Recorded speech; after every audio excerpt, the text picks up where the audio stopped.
Fala galera, seja bem-vindo a mais um Programa Carioca. O programa de hoje está especial. Nós vamos homenagear aquelas que são a alegria de toda a família, as crianças. Então fique ligado para ver o que vai rolar hoje. Um festival de cinema infantil, teatro de marionetes no Parque do Flamengo, museu e muito mais, onde a criançada se diverte e aprende ao mesmo tempo. Chame seu baixinho ou baixinha e depois da vinheta o programa vai começar.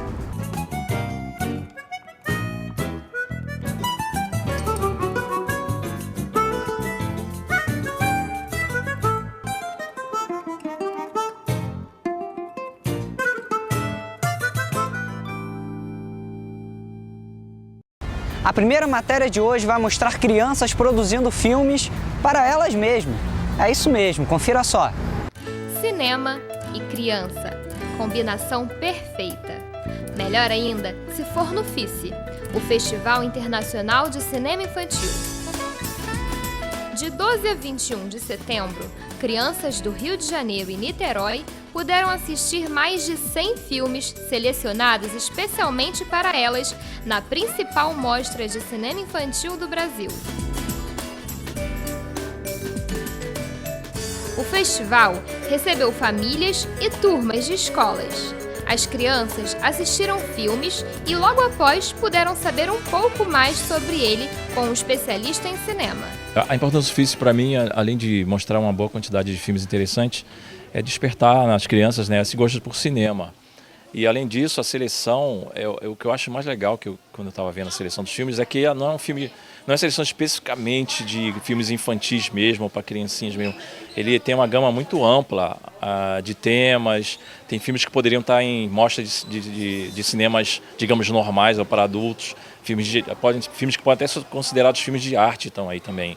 Esse filme mesmo que eu vou comentar depois é um filme do Jean-Pierre Jeunet, um filme francês, que ele tem um personagem criança guiando o filme, mas ele não é exatamente um filme infantil, é um filme que tem uma mensagem bem profunda até para uma certa idade, assim, que vai estar assistindo, talvez nem compreenda tanto a ideia do filme. Por isso que eu acho legal isso do FICE, ele não nivela só por um tipo, filme festival infantil só para criancinha. Não, são filmes que qualquer um de nós poderia estar assistindo. Essa é a 12ª edição do FICE. O jornalista Tom Leão fez um debate com as crianças e elas adoraram.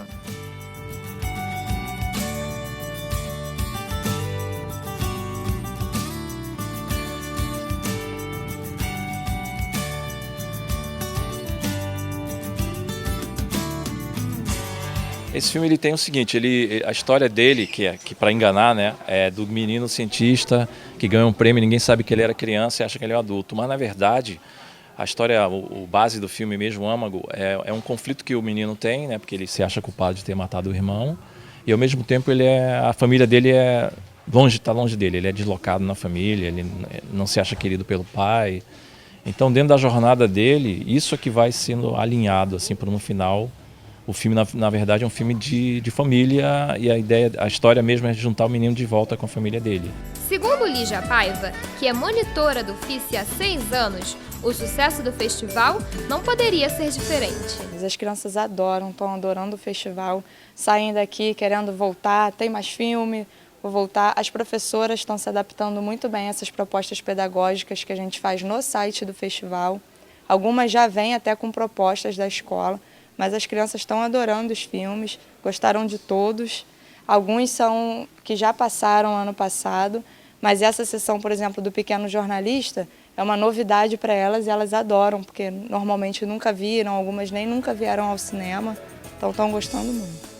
Junto com o Festival Internacional de Cinema Infantil, o projeto social A Tela na Sala de Aula dá a oportunidade de alunos da rede pública participar da mostra de filmes.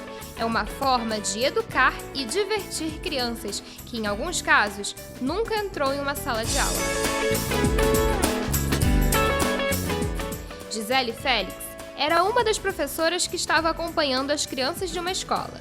E ela ficou muito satisfeita com o que o FICE proporcionou para seus alunos.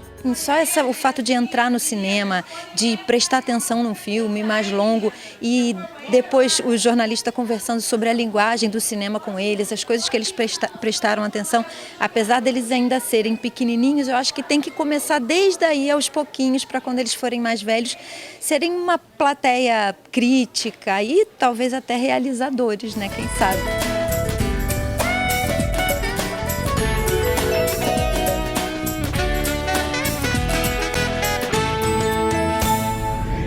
O Museu de Telecomunicações dá ao visitante a oportunidade de participar da exposição de maneira interativa e divertida. Para isso, eles usam o conceito de hipertexto, no qual as informações são apresentadas em forma de camada. O nosso conceito de museu é um conceito de hipermuseu. Isso significa assim, é baseado na ideia de hipertexto, que você tem um texto, você clica num termo ali, vai para dentro de outro texto, clica ali, vai para dentro de outro, e assim você vai, né, em substratos, em camadas de informação. Aqui também é assim, espaço físico pequeno e espaço virtual imenso, né, do tamanho do planeta. O nosso museu, ele não é mais um museu do telefone, ele foi um museu do telefone que nos anos 80 que evoluiu dos anos 80 como museu de telefonia para museu das telecomunicações. As telecomunicações, esse prefixo tele, ele significa distância. Então, tudo que é transmitido à distância, seja voz, dados, imagens, hoje a gente tem fotografia, vídeo, cada vez mais as telecomunicações, elas avançam. E a gente tenta olhar para isso e perceber, investigar que direção que ela está avançando e qual é o nosso papel em relação a essas telecomunicações. Aqui é possível ver aparelhos telefônicos de várias épocas, como esses de 1960 ou esses de 1930 e 1940. Os telefones públicos também têm espaço reservado e é possível verificar a evolução deles e até o modelo que conhecemos hoje, que utiliza cartão. Os objetos, eles são escolhidos por sua importância em determinado momento da história, né? Então, se você for acompanhando a tecnologia, você vai ver que ela foi dando saltos. Então, você tinha, por exemplo, um telefone antigo, né? 1920, que você girava a manivela, 1910 tinha que girar a manivela para gerar energia, um telefone a magneto. Depois você tem o disco rotativo. Isso significa que você já tinha ali uma estação telefônica automática que podia fazer a conexão e você não precisava mais da ajuda da telefonista. Então, esses saltos eles vão sendo dados. Então, esses telefones vão sendo escolhidos a partir dessa evolução. Há também um programa educativo que estreita o relacionamento cultural do museu com as escolas. O nosso programa educativo, ele é um programa que vai além das paredes do museu. É um programa que desenvolve um diálogo com as instituições, com os gestores das instituições e também com os jovens e as pessoas que compõem essa instituição. Como é que a gente faz isso? Na primeira vinda ao museu, o nosso encontro é sobre o museu, sobre o seu acervo, sobre o que a gente fala acerca de telecomunicações, mas é principalmente sobre do que trata e como que as telecomunicações se comportam no mundo atual. Mas a gente também não tem nenhuma verdade formada. A gente quer ouvir das pessoas o que elas têm a dizer. Então, isso é uma tônica, é uma troca de informação. Então, há aí esse diálogo que a gente fala.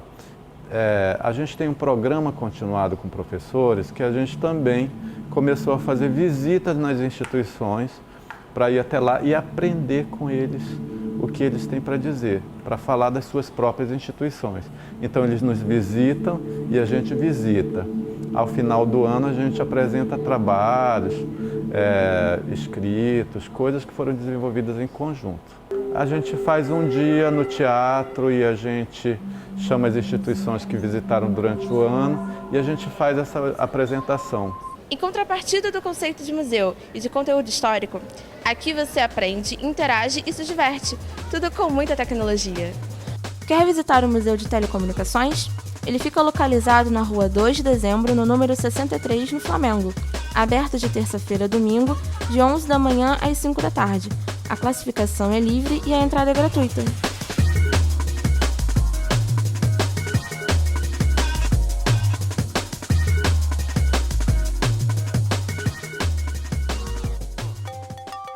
Você conhece alguma atividade especial para criança? Conheço várias. Me fala aí alguma. Pode ser jogar bola, praticar alguma atividade física, tipo esporte. TV, né? Os programas específicos para criança que tratam exatamente de assuntos, temas que ensinam as crianças a lerem, a escrever, a falar, conhecer cores, conhecer números, esse tipo de coisa. Minha mãe trabalhava com informática em educação para criança mesmo, mais para formação das crianças em alfabeto e coisas, eram sempre com animais, com animações, essas coisas. Eu achava bem interessante. Tem várias. Minha filha gosta de ir ao parque, brincar nos brinquedos. Museu! E é um museu que ela já falou. E aí, criançada, estão gostando? Então não saia daí que nós já voltamos.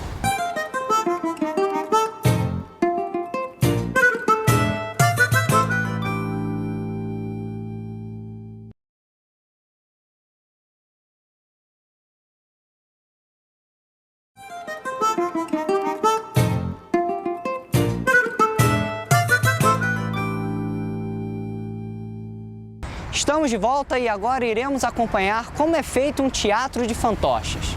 Teatro, música, histórias e muita diversão.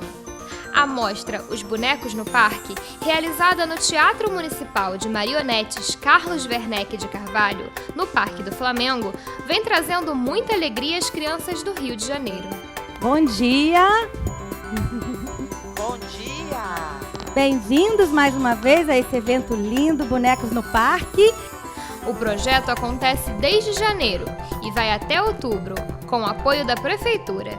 Nós trabalhamos com teatro já faz muitos anos, né? E com a oportunidade da Prefeitura abrir essa oportunidade de criar um projeto especial para esse espaço, que nós gostamos muito desse espaço, porque é um espaço dedicado ao teatro de marionetes, existe já faz mais de 60 anos, né? Criamos um projeto específico para esse teatro e aqui estamos. O grupo Costurando Histórias, por exemplo, apresenta contos de grandes autores usando um tapete costurado à mão. Esse festival aqui de bonecos, essa mostra em especial, é uma mostra muito bacana porque a cada final de semana as crianças têm contato com uma forma diferente, específica de contar história, de viajar. Então, teatro de bonecos. No nosso caso específico, a gente costura as histórias em tapetes. São tapetes tridimensionais, então os bonecos, no caso, são os personagens de pano que vão viver as aventuras nos cenários. Todas essas histórias que a gente conta são criadas a partir de livros, então a gente tem esse braço do trabalho que é o enlace aí com a literatura para fomentar a leitura. A gente seleciona as imagens dos livros, os personagens mais interessantes e aí partimos para uma construção, um mergulho no mundo dos tecidos, para a construção desses bonecos, desses personagens, dessas estruturas tridimensionais que viram praticamente uma escultura de tecido, uma maquete, onde os personagens circulam de acordo com a trajetória da história, com a proposta do autor. A gente troca, faz esse jogo com os ilustradores, com os autores, tramando e tecendo, transformando os livros em tapetes. Após os espetáculos, as crianças podem participar de oficinas. Aos sábados a gente faz atividades lúdicas, que são oficinas, papos com artistas, lançamento de livros, brincadeiras, jogos com o público infantil, mas que a gente também envolve os pais, os adultos, né? É um momento onde a criança pode interagir com os pais, né, e criar junto e fazer uma atividade lúdica. Nem preciso dizer que as crianças e os pais adoram. Olha só a felicidade deles. Vai ter festa lá no brejo, sapo boi mandou chamar. Roda ciranda e bate palma pra alegrar. A boa notícia é que isso tudo é gratuito. E atenção, ano que vem tem mais. Lá na beira da lagoa a desordem mais crescia. Capivara deu um coice no traseiro da cutia. Ui! Ai, cutia pra cada tia. Ai, curuguru, ai, curuguru, ui, curuguru. Acompanhe agora o VT dessa matéria especial. Quem pensa que cozinhar é só coisa de adultos está muito enganado. Localizado no Maitá, Rio de Janeiro, o Ateliê das Ideias oferece aulas de culinária para as crianças colocarem a mão na massa. O Ateliê das Ideias surgiu assim, eu trabalhava com criança, sou pedagoga, já trabalhei muitos anos com educação infantil. Eu adoro comida, adoro culinária, acho a gastronomia e o contato com os alimentos uma coisa riquíssima para se fazer com crianças, com adultos. Eu já era fascinada por esse tema. Em algum momento da vida eu resolvi juntar as duas coisas e ver que, enquanto professora, eu percebia que quanto mais valor a gente dava ao contato com o alimento, melhor as crianças se alimentavam. Quanto mais a gente mostrava, a gente despertava a curiosidade deles, melhor eles se alimentavam. E aí, depois que eu tive filho, isso ainda ficou mais evidente ainda. E aí a ideia do ateliê era aproximar as crianças do universo da comida. As crianças são apresentadas aos alimentos de forma lúdica e natural. Sempre com a supervisão de uma professora, os pequenos participam de todo o processo de preparação do prato do dia.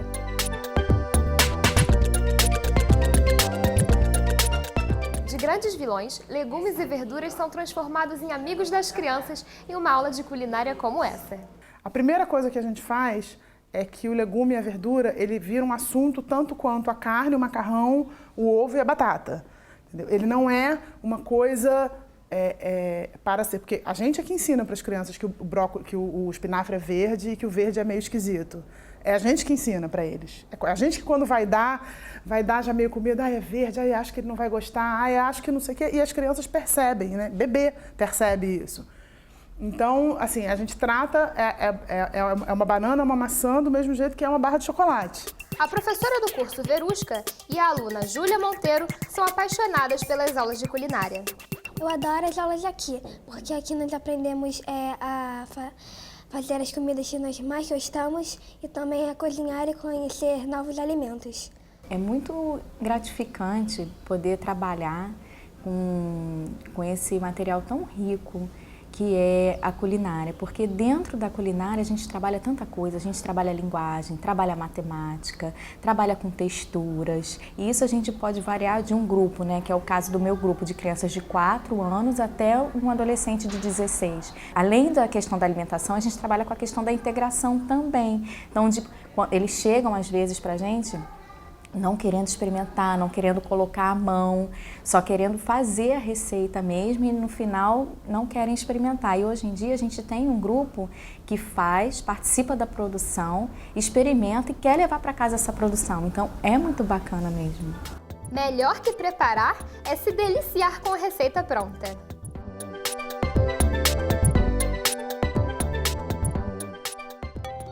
A senhora conhece alguma atividade especial para crianças? Bom, o que eu acho assim mais adequado é a natação, que eu acho que assim desenvolve, né, todos os músculos. E que eles gostam mesmo, é bola, né, jogar bola, essas coisas, correr, pique. Natação, judô, balé. Tenho sobrinhos com 3 anos, 2 anos, que eles mexem muito em tablet, né? Eles sabem bem já como mexer em aparelhos já tecnológicos, mas eu acho que deveria ter algumas outras coisas que tem mais a ver com o nosso passado, com a nossa época, que poderiam ajudar também no desenvolvimento das crianças. Atirei pau no gato, que era antigamente a rodinha, né? Pique de amarelinha, corda. Olha, hoje em dia não tem nenhuma. As crianças hoje em dia é só computador, só internet, celular, então as crianças estão fera no celular. Brincadeira como tinha no meu tempo, não existe mais não.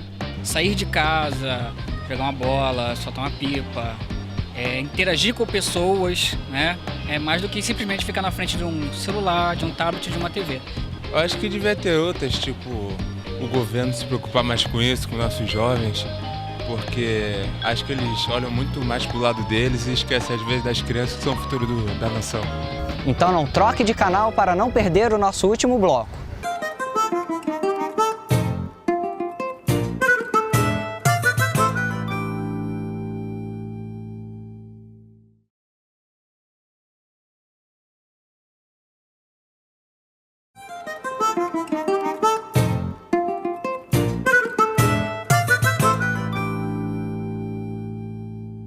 A Fundação Planetário da cidade do Rio de Janeiro, também conhecida como Planetário do Rio, é uma instituição que tem como objetivo difundir a ciência e a astronomia.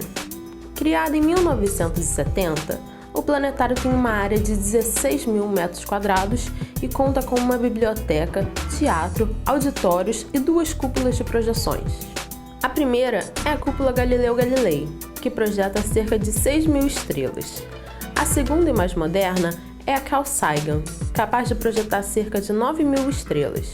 Ciência e astronomia podem até parecer uma coisa complicada, mas aqui as crianças têm a possibilidade de aprender de forma simples e ainda divertida.